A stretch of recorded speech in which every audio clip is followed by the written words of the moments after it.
All right, church, I want to take a minute and tell you a little bit more about rethinking evangelism. And I want you to commit to May for June, July, and August. Now, you're going to be impressed here by my keen foresight. See, here's what's going to happen. It's going to get nicer and nicer outside, and the COVID restrictions are going to loosen up even more, and you are going to want to go. And I'm going to want to go too. See, I think that there's a pent-up force that's been growing in most of us over this past year that can't wait to push us out of the doors and back into the world.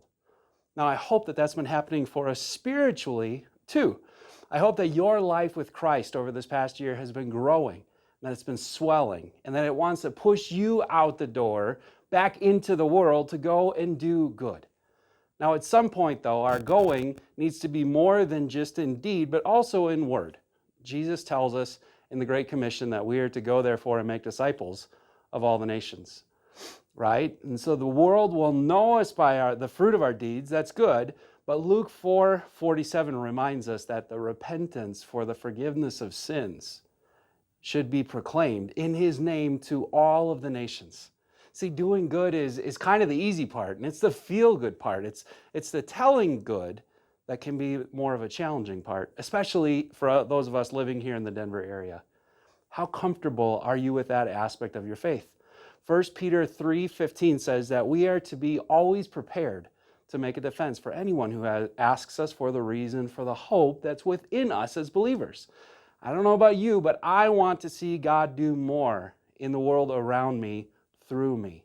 And I want to get in over my head and let God lead the way.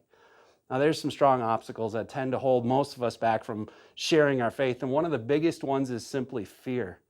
We fear loss. We fear the loss of a friendship or damaging a friendship. Or we fear that we're just going to look dumb, that we won't know how to answer the objections or the questions that come at us. And for some of us, maybe we're still not even clear on what the gospel really is. Some Christians have never been trained or prepared to do this. And maybe some of us in this room or watching today are not even really convinced ourselves. This training is for every one of us and every one of you.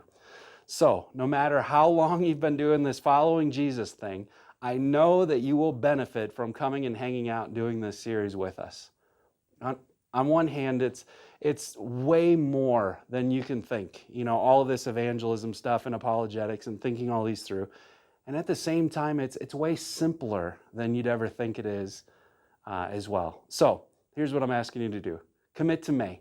In May, we'll be doing this on the 1st, 3rd, 4th, and 5th Sundays of May during the 9 o'clock service. So commit to May for June, July, and August. So that way, when you go, you can have the best summer of your life.